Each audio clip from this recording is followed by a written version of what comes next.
1901, Augusta foi levada para um asilo de loucos em Frankfurt, na Alemanha, pelo seu marido. Ela foi descrita como uma mulher delirante, sem memória e desorientada, que já não conseguia mais cumprir as suas funções domésticas. Ela foi atendida pelo Dr. Alzheimer, que viria a ser o caso que tornou o nome dele famoso. Na autópsia, ele descreveu as placas e emaranhados no cérebro que viriam a caracterizar a doença. Mas, perdido na emoção de descobrir uma nova entidade, uma pista pode ter sido ignorada. Ele descreveu alterações ateroscleróticas, endurecimento das artérias, dentro do cérebro dela. Tipicamente, pensamos em aterosclerose no coração, mas a aterosclerose envolve virtualmente todo o organismo humano, toda a nossa árvore vascular. E um dos exemplos mais agudos desta natureza sistêmica é a ligação entre a doença arterial coronária, doença degenerativa do cérebro e demência. Na década de 70, o conceito de demência cardiogênica foi proposto.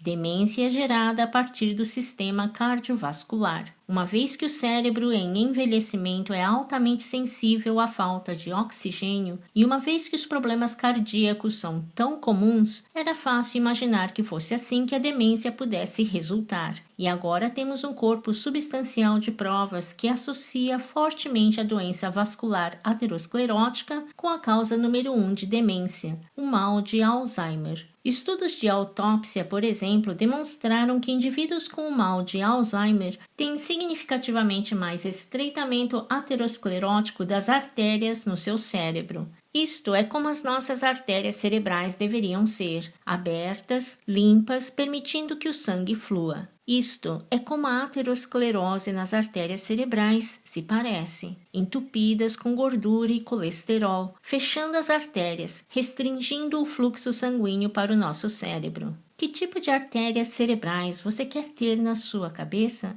O fluxo sanguíneo cerebral de repouso normal, a quantidade de fluxo sanguíneo que circula nos nossos cérebros, é de cerca de 1 litro por minuto, mas perdemos cerca de 0,5% ao ano, e assim, por volta dos 65 anos, podemos ter menos 15 a 20%. Mas isso não afeta necessariamente a função cerebral, já que temos um amortecedor embutido, por assim dizer. Contudo, este declínio no fluxo sanguíneo cerebral com a idade pode tornar-se crítico para a sobrevivência das células cerebrais se uma carga adicional reduz ainda mais esse fluxo.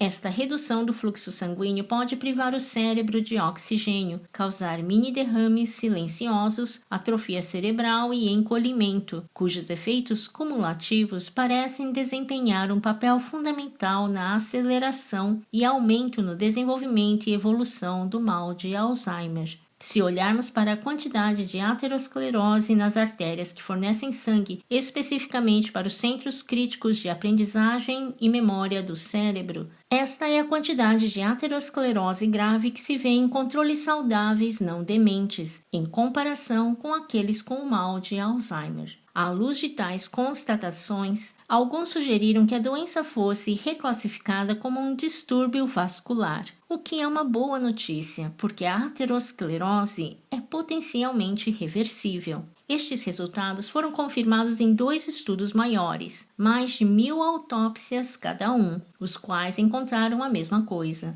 A aterosclerose no cérebro é significativamente mais frequente e grave naqueles com o mal de Alzheimer. Isto sugere que as estratégias comprovadas para se retardar a progressão de doença arterial, como as dietas à base de vegetais, poderão ser úteis na prevenção ou tratamento do mal de Alzheimer. Claro que os estudos de autópsia são um pouco tardios para isso.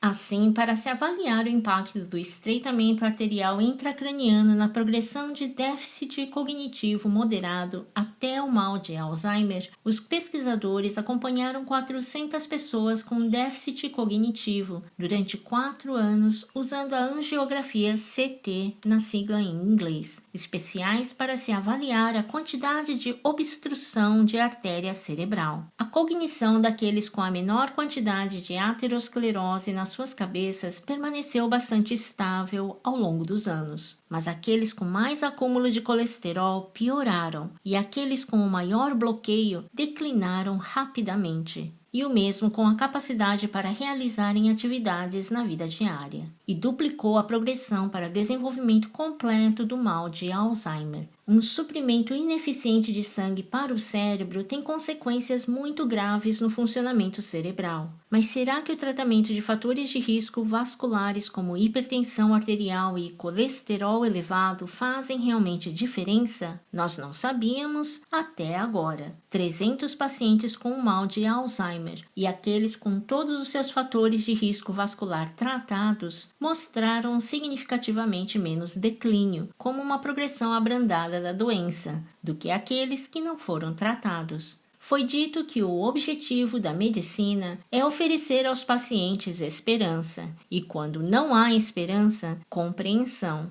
Bem, pela primeira vez na história desta doença, temos a oportunidade de oferecer aos pacientes de Alzheimer esperança.